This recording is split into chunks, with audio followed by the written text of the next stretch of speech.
yesterday we talked about Cash. You guys know Gang stalked Cash. Um, so today I found another video of her. She has a book coming out. And by the way, AG, just to help you out here, I found a royalty-free chiptunes version of the Twin Peaks music. So in case this is clipped, we should be safe. Anyway, this is Cash. Okay, we all know Cash. We did a little whiteboard demonstration with her yesterday. She's writing a new book. She believes she's being gang stalked. So let's check it out. Hey guys, it's Cash, and today I'm going to talk about my second book. My second book, I know I told you guys, is just about this whole gang stalking ordeal that I experienced, everything that I went through in Miami, my usual suspects that I had. You know, it was a lot of confusion for me because I didn't understand who was doing this for what. You know, I was going through a very She's not Cuban. I thought she was, but she's not. Of spiritual transformation, and to have this happening to me on top of it, it was just not. It was a very intense and not a delightful experience. So basically, the book just details, you know, it fills in the blanks, the spaces between the first book, you know, the escaping possession. So it gives you the whole backstory on it, and it's more about my Escaping Possession? Her book is called Escaping Possession? business, in a sense. So the first suspect, I know I talked about it in videos, was my ex. I thought it was him, you know, and like I couldn't get away from that because in my targeting, that narrative. So she's immediately blaming her poor ex, by the way. I don't even know the guy, but her poor ex, she's immediately blaming him.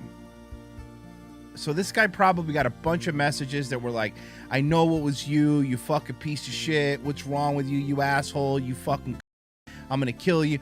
But now she realized it's not. Now but remember, it's not that she's crazy. That whole thing was used against me the most. And it didn't help that his baby mama was emailing me throughout this whole time after I had no contact. Notice. She's wrong. She's already admitted that she's wrong, the way she acted, the things she did. She's wrong. And she's still doing the typical, this isn't the gang stalking part. This is the typical, like, crazy woman trick of still saying that, well, it's, you know, even though it wasn't him, it's his baby mama's fault for emailing me. Notice, it's never her fault. Even when she's wrong, it's never her fault. Him whatsoever. So obviously, like, that's where I believed the targeting to be coming from. And, you know, we went through everything with restraining orders and things like that. And then looking back now, I realized that the restraining order probably was a mock restraining order because they're really, got dismissed, but they wanted that to be in place so they could mess with me and get me into legal trouble. She does kind of look like the scuffed Rey from the new Star Wars. What's Rey? Rey what? Rey Streetwalker. I'm proud of myself for that one. Come on. I'm proud of myself for that one. Rey Streetwalker. Because she's a hooker. And that's not me being derogatory towards her. She's actually a hooker. And because that's what the whole gang stalking thing is about, is getting somebody into legal trouble. So I look at the way that they were using him and like the restraining order. So they were using him to get me to potentially reach out to him. And like that was one thing. And then, you know, the Karen setups, all the manufactured setups like that to get me to act out against people of different races and things like that. And then my second suspect, the person who funded my business, you can read the book to find that out. That with that whole situation, I just found a lot of parallels between this specific individual and like agencies, escort agencies and stuff. I don't know if that is for sure, but I was supposed to pay this person back, and he just seemed to know about the things that were happening to me in Miami as far as like the stalking and stuff. So I just kind of... Sorry, Frozen just sent me the book. Like, I'm not going to pay you to stalk me because I think I'm actually doing you a favor. She's doing them a favor?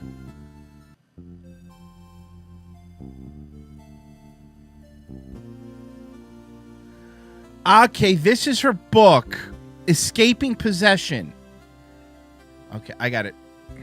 Hold on, I got to show you guys.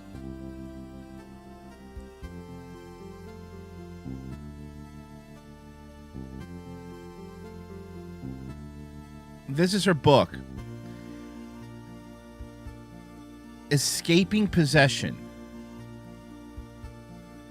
After a painful childhood and adolescence that shaped the person I would become, I did not take the path most people take when they get right school instead of going to blah, blah, blah, blah, blah. Whatever.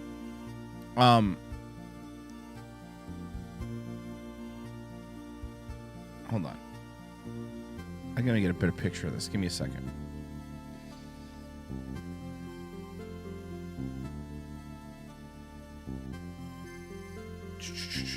Give me 1 second here.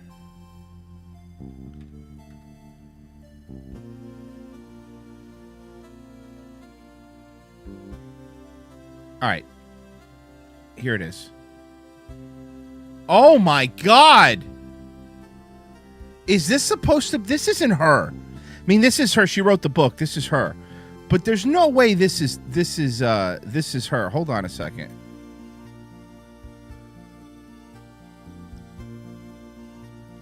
She's saying that this is not her. K. Ash, that's her writing name. Oh my God.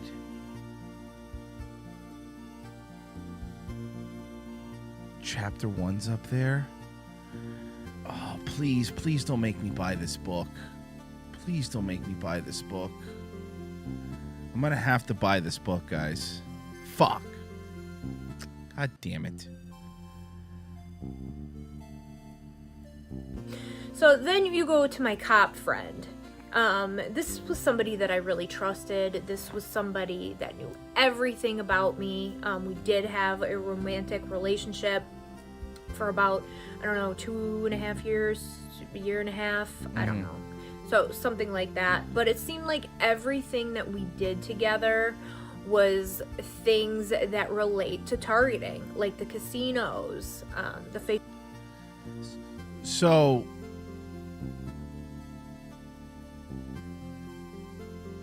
this is some reviews. Not Chris and Ashley. Not Chris and Ashley. I feel cheated. Love it. Love it. Love it. I loved it. Enjoyed her writing and humor. This is going to help people in abusive relationships. Beware, rock chick Kristen Ashley did not write this. So there's a rock chick named Kristen Ashley. So people thought it was hers. Our great and sometimes failable Kristen Ashley did not write this. She never charges $99 for a book, no matter how much we might be willing to pay for them. The writing is also very far from her style. While this author may share the same name, she should have at least included a middle initial to differentiate our Christian readers, and plenty of discriminating that stated that this is an important subject. The author needs to revise her presentation and price. Do not buy this. This is not Kristen Ashley of the Rock Chick books. Do not purchase.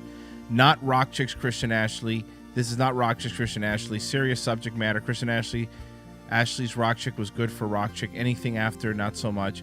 Try and read the hookup, LOL. This is a good book from a person who's experienced narcissist abuse from a viewpoint. It's a serious subject. This is a true story, not some cheesy romance novel. Is she using her name? Is she using her name to sell books?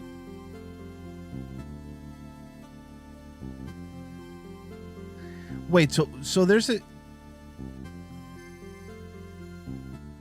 Hold on. because I got to see something here, because there's a different Kristen Astley rock chick, whatever the fuck that is. Let's see something here.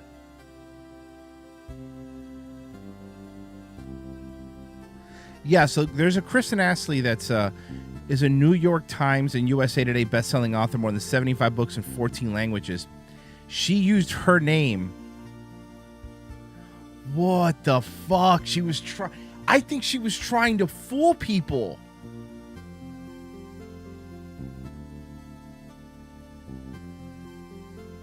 Because the real Kristen Ashley is a New York Times and USA Today bestseller.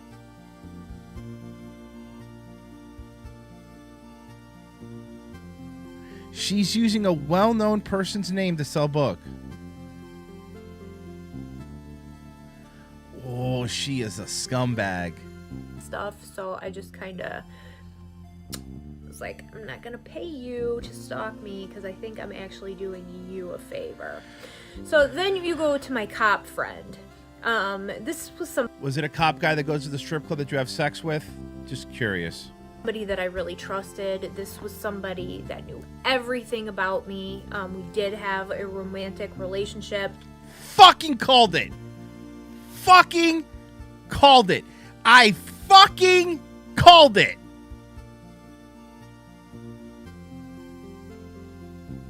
For about, I don't know, 2.5 years, a year and a half, I don't know.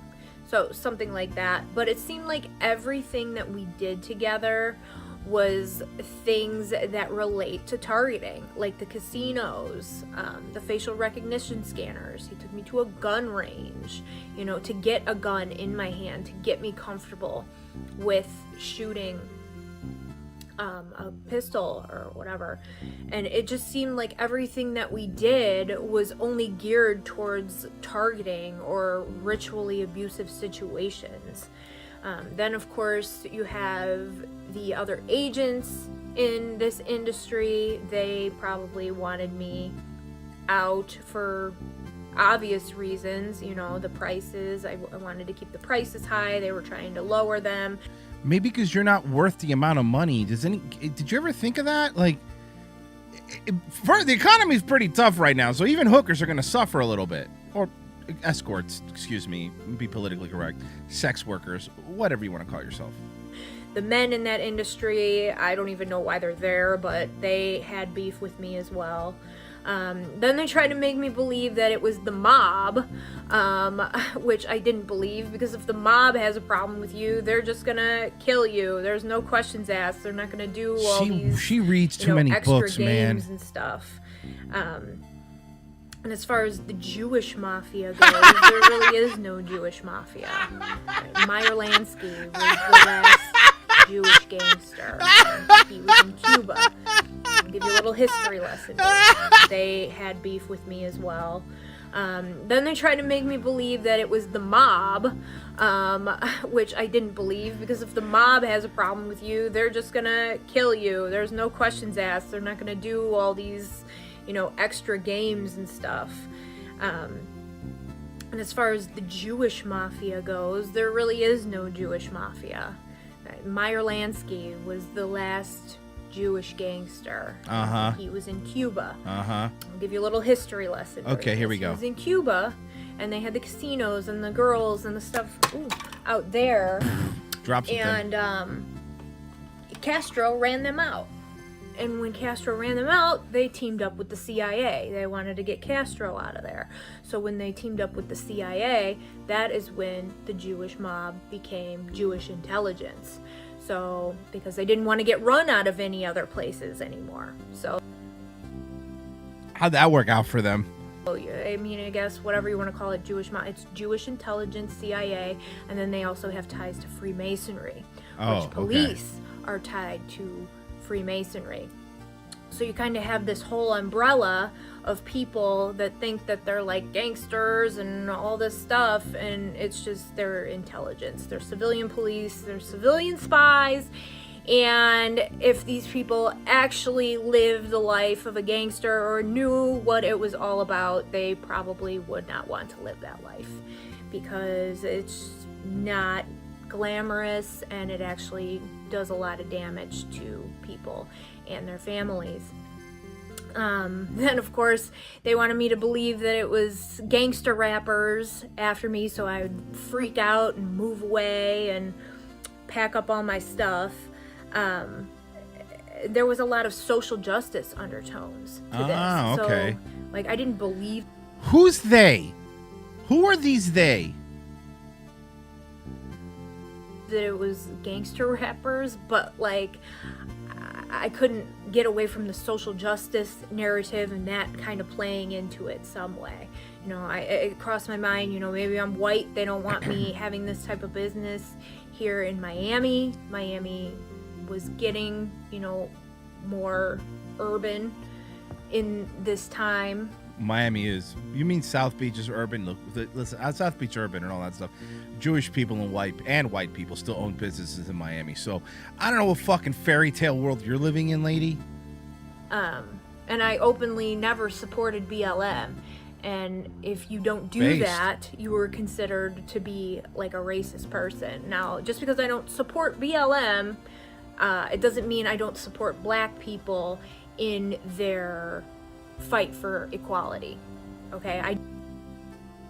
She's so stupid. She may be one of the stupidest people in the world.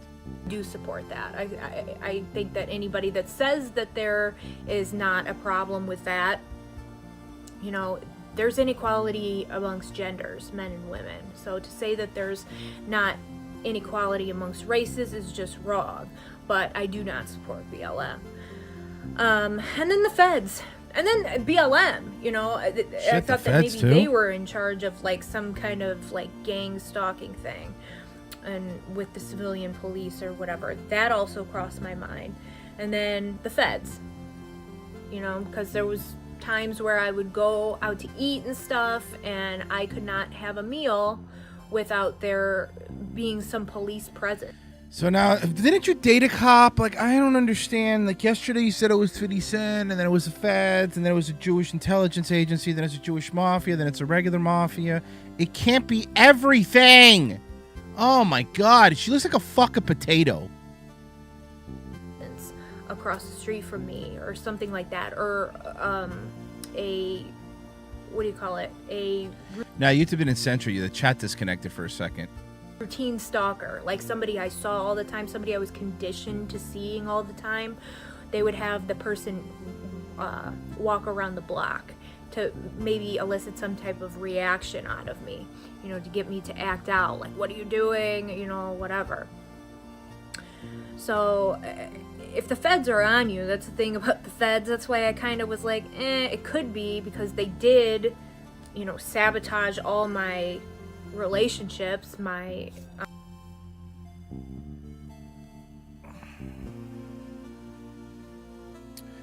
So the feds sabotaged her relationship. It was the feds that sabotaged her relationship. It wasn't her poor choices and the terrible things that she does and the way that she probably panics on people and blames them for everything that's wrong in her life. It wasn't that. It wasn't the fact that she's a stripper and a hooker. It wasn't any of those things. It was the feds that sabotaged all of her relationships. All of her relationships were sabotaged because of the feds.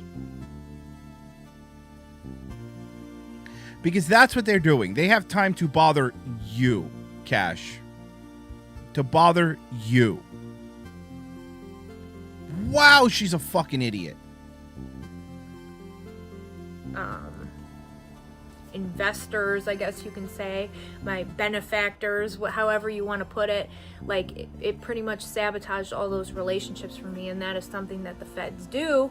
So if the feds are on you, if you're not doing anything wrong, I mean, it really doesn't matter, but it's stressful. It's very stressful, and they go out of their way to tell you that they are watching you. But so I came down to the conclusion, like, this is police present. I came to the conclusion, not I came down to the conclusion. This is federal agents or the police. You know, I didn't obviously think it was my friend from Chicago at first, but if you're a cop, you can have, you know, correspondence and just call up Miami Beach police anytime you want. So that's all I have to Miami Beach police, speaking of Jewish intelligence, say about that. So her channel name is Kristen Ashley. my second book is just detailing all this craziness that I went through. And Kristen Ashley's not even a real name, by the way. I really do believe that she used this to try to sell books. I really believe that, because why else would you do this?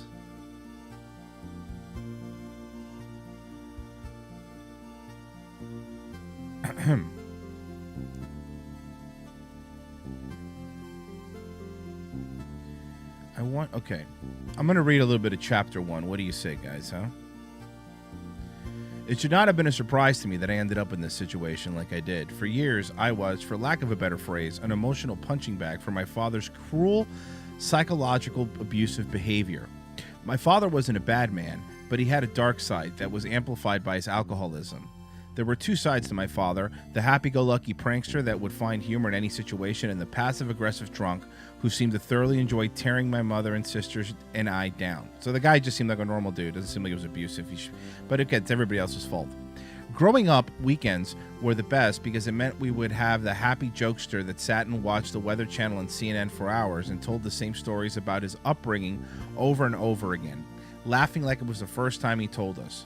Weekends were peaceful.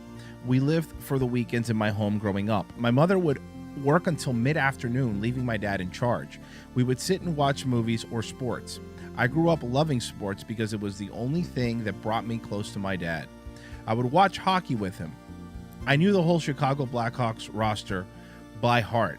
I would sit there and watch games with him and cheer. On Saturday morning, when I was about 7 years old, we were sitting watching movies and my dad was doodling on a notepad. "Cash, come here," he said, chuckling. I went over to him. He tore off a piece of notebook paper, wet the back of the paper, and stuck it to my forehead. "What are you doing?" I asked, laughing. "You'll see, it's a tattoo," he said. I waited, and he removed the paper from my forehead. I rushed to go back to look in the mirror. I had no idea what the symbol was, but my dad did, so it must have been cool. My father was laughing. "What is this?" I said, giggling. He didn't say anything. I couldn't wait to go show my neighbor friends down the street my new tattoo. I waited until my dad took his unusual afternoon nap and snuck outside to see my friends. I played all the way up until I saw my mother pulled up to the house. "My mom's home. I gotta go," I shouted to my friends and sprinted towards my mom. She hugged me and looked at my forehead. "Cash, what is that on your forehead?" she asked. "Oh, Dad gave me a cool tattoo," I said. "What the? Get in the house," she yelled at me. Startled and not knowing what the problem was, I walked towards the house. "I can't believe you would let her go out of the house like this," she yelled to my father. She hurried me into the kitchen and started scrubbing my forehead and wiping away what was left of the swastika my dad put on as a joke.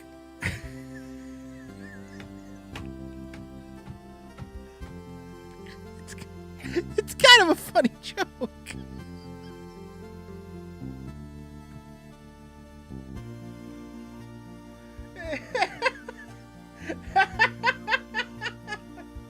Oh, fuck. Oh, no.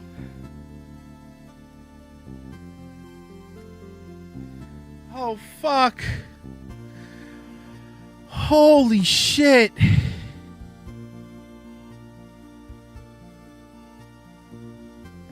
Her dad put a swastika on her as a joke. Hold on a second. Let me see something here.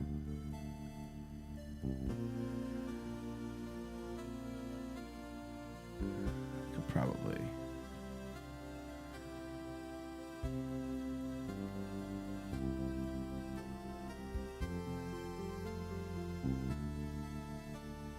Okay, as a matter of fact, I believe I have a photo of it. Hold on a second. Here it is. This is what she looked like, guys. This is a true story. This is something that really happened, okay? I don't want any of you guys laughing at her, all right? This is something that really happened to her, okay? See that? Are you happy now? It's not so funny anymore, is it? It's not so funny anymore, is it? Oh, we're all having a good time until you're a kid with a swastika on your head.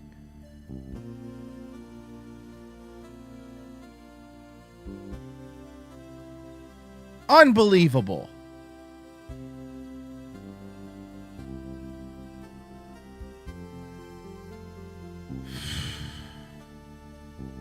Wow. Her dad's a fucking monster. Can you believe that? Fucking gross, dude. That's fucking disgusting.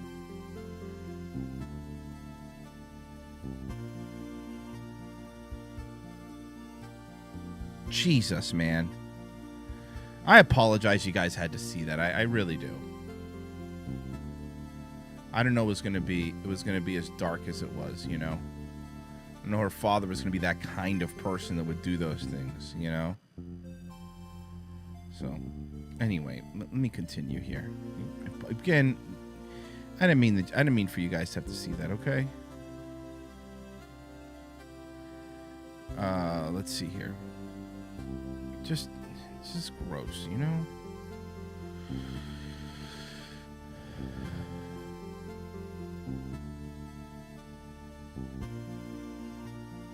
And yeah, so I hope that everybody has a wonderful day, and as always, God bless. We'll continue after the swastika thing. It was a joke. I didn't tell her to go outside. This is after the swastika thing. Back to her book. I didn't tell her to go outside, he said. Most likely she's just waking up from his nap. What the hell is wrong with you? She yelled back at him. The neighbors are going to think we're... All you could hear was a childlike laughter coming from the bedroom. I fucking love her dad. That was my father on the weekend. He was not far from it. For some reason, he found things like that to be extremely humorous. He had a dark, offensive sense of humor, which probably explains where mine came from. During the school and work week, we experienced a different side of my father. He would come home around 5 or 6 p.m., sometimes 10 p.m., intoxicated. If he had made it into the house and didn't pass out on the lawn, we were treated to unfiltered onslaught of verbal abuse. Most of it was directed at my mother, but often my sisters and I would fall victim as well. I need a son. I wish I had sons. I recall him saying once after my sisters and I ran into the bedroom with my mother after he upset her. I had no idea then how these words would stick with me and mold me into such an aggressive female, but they did. I love my father on the weekends, but the energy-draining incubus he became during the work week made me despise him. I love my mother very much, but around that age 10, I began to view her as weak. I hated the way she enabled my father, and that fueled my dislike towards him, even more until the weekend, of course. This consent, love-hate relationship with him paved the way for several more roller coaster relationships throughout my adolescence as well as to my adulthood. My upbringing was stable in terms of having home, but unstable because we didn't know if we were going to be forced to leave or go to my grandma's house to get away from my father's alcohol-induced rages. My mother would always threaten that we were leaving for the last time, but always eventually ended up back where we repeated the same cycle again and again. I hated being home, so I spent a lot of time at my friend's house. My mom would tell me I had to come home, and I wouldn't. My mom release from all of the chaos at home was sports. I played basketball, volleyball, softball all the way up until my junior year of high school. I especially liked the long distance tournaments because it meant no one would come watch me play and I could just focus on the game. When I was in 7th grade, I was a starter on my basketball team. The other 4 starters had their dads as coaches for the team. I was the only starter whose dad was not a coach. Okay, that's first off, it's weird to have that many coaches on a team. Instead, my father would come to my games drunk and yell instructions from the stands. People probably could not tell he had been drinking, but I could. I usually did not play very well when he would show up like that. Years later, at my younger sister's volleyball match, he showed up drunk, and I saw him walk out of the women's bathroom at the school. We were watching her because he said he couldn't find the men's. I insistently became upset and I screamed at him. You're not going to embarrass her like you embarrassed me, I yelled in front of a group of the opposing team's parents. I'm sure they thought I was nuts, but all the memories I had of him shouting commands and acting foolish came back to me, and I couldn't help but lash out. I should have realized then that my past with my father was a huge trigger for me and something that I needed to deal with, but I chose to ignore it and let it fester inside of me, burning a hole in my soul for years to come. Now, I can't read anymore because this just has a preview of it. But who knows? Maybe I'll buy it. Maybe I'll buy it and we'll keep reading it. And then everybody clapped. Yes, correct. And then everybody clapped. Man, she's something else. I'm sorry that it took so long for me to go back to her. It's been a while. Man, I'm reading some of the titles, some of these videos. I don't know if we're going to go through all of them today, but...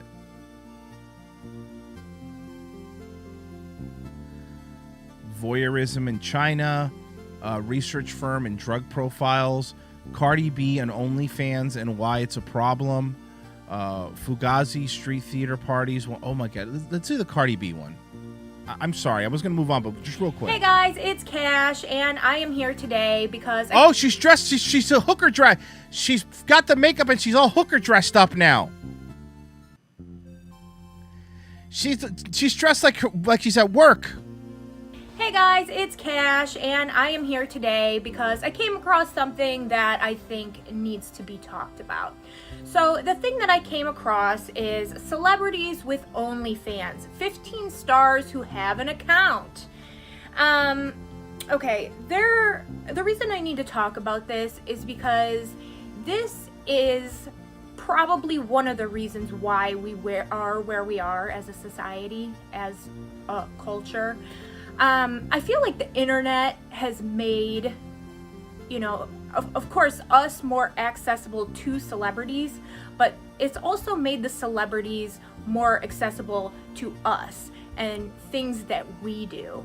And I think that it's kind of blurred. I don't understand, like, thank you, RM. I don't understand.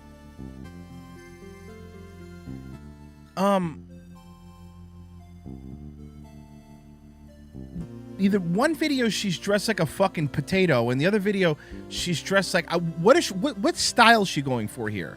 The line a little bit between regular person and celebrity, because now we're seeing all these so-called celebrities on this OnlyFans, you know, taking money from people that are in the adult entertainment industry, want to charge, you know, bigger fees for subscriptions on this OnlyFans. If you don't know what OnlyFans is, from my understanding of it, it's geared more towards adult entertainment, you know, like the porn. There's no way you don't have an OnlyFans Industry and stuff. You can find somebody you like, you subscribe to them, you get to see their content. Well, now you have these celebrities on here, these influencers, and they're charging $9.99 for subscriptions, and that's probably what an entertainer or somebody that's actually showing nudity should be charging. So not only does it look desperate, but it's putting these so-called celebrities in with everybody else. Are you upset because other people are doing the thing that you do? You're a stripper / escort.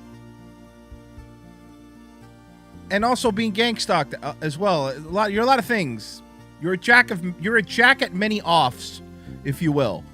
But now you're mad that other people are doing it? You don't want anyone fucking getting in on your game? As normal people. And as someone coming from the stripping industry, this is not something that I want to see, okay? I don't want to see Cardi B, who supposedly was a stripper, on OnlyFans for $9.99. And hold on, I'll read it to you guys. Okay. Okay, so in August, Cardi B became one of the first A-list celebrities to join OnlyFans. The 27-year-old rapper, however, did warn fans right off the bat not to expect any X-rated content. That's what this site is for.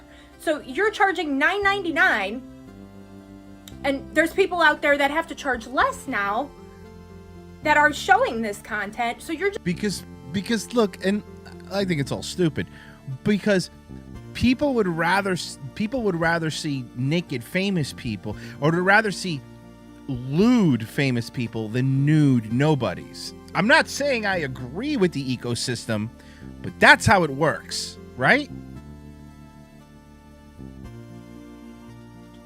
Just driving the market down is basically what Cardi B is doing. So, and to be clear, no, I'm not going to be showing my titties or my pussy or my ass. Okay, that's pretty much the point of it, Cardi B. Like, you're just missing the point. Totally. Totally. Okay, oh, and here her page originally launched with a $9.99 monthly subscription, which she then had lowered to make her page more affordable. Okay, so honestly, looking at this, I don't think Cardi B ever really lived her stripper life. I have seen pictures of Cardi B. No. Look, I don't like Cardi B, but Cardi B absolutely was a stripper. I mean, she's admitted to drugging people and fucking them from strip clubs. So Cardi B was a stripper. What she looked like, you know, when she was a stripper, you know, and I don't think she ever fulfilled that stripper fantasy, that actual stripper life. Because anybody that has been in this industry, anybody that has, you know, quote unquote, been that bitch, has been able to run amok in a strip club and, you know, make this and that, they're not looking back when they supposedly have all this success. Okay? If I'm Cardi B and I have all this success, the last thing that I am doing is getting on OnlyFans. And she can say, oh, it's easy money, it's this and that. You're taking money away from people right now during a pandemic. Oh, fuck you! Fuck off, man! Everybody has an OnlyFans now. That's fucking life. But you're mad because she's taking money away from your industry? I'm going to tell you something, Cash. You and Cardi B are not competing with each other. You guys are not competing with each other for several reasons.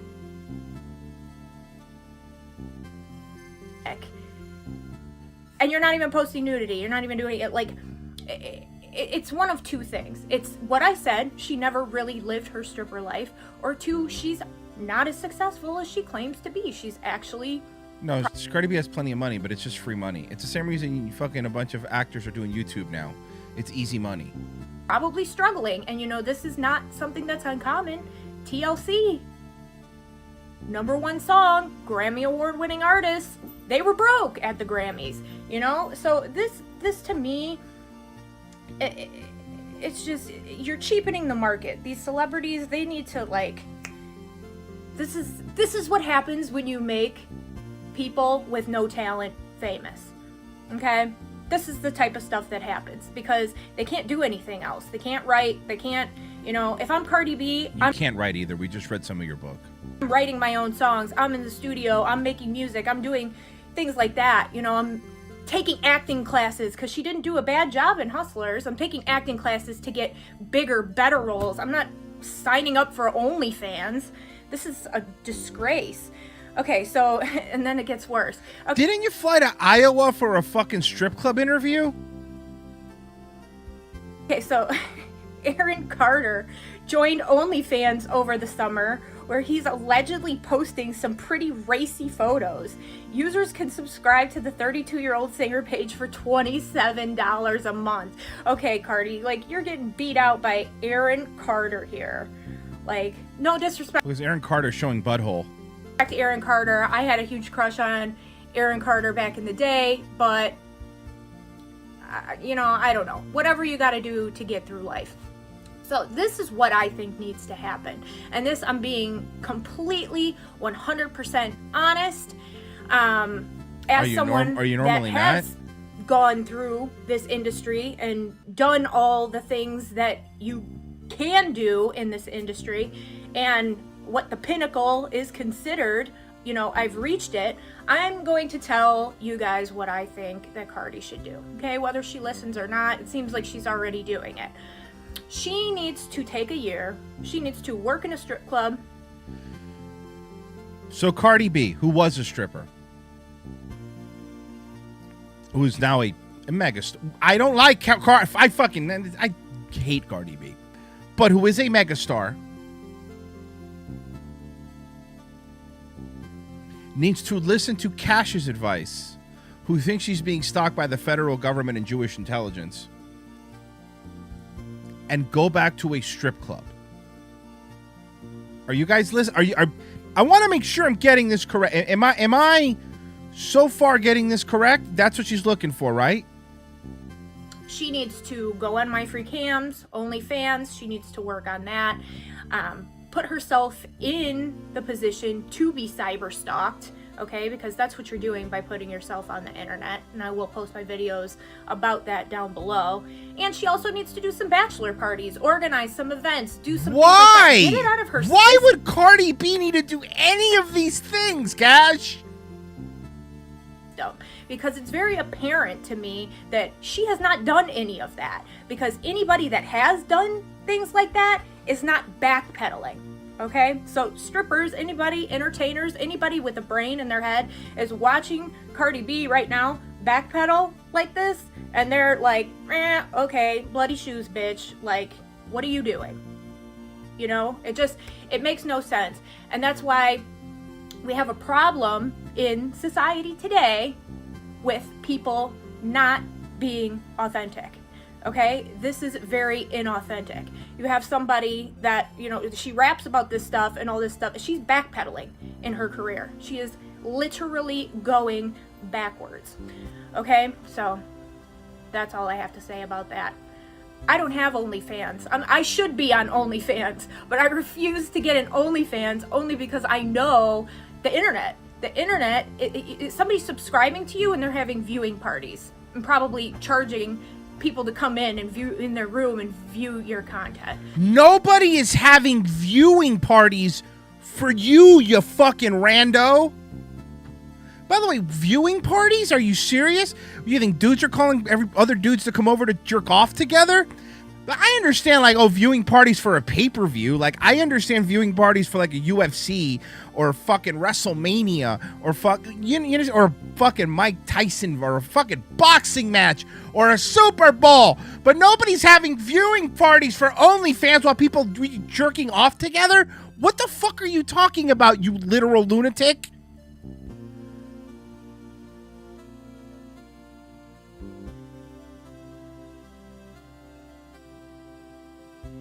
Like, the internet is just not the place to be busting it down. So that's all I have to say about that. So if you want to switch places, Cardi, let's go, by all means. Everybody have a wonderful day, and as always, God bless. She is just a barrel of fun, honestly. This woman is a barrel of fun.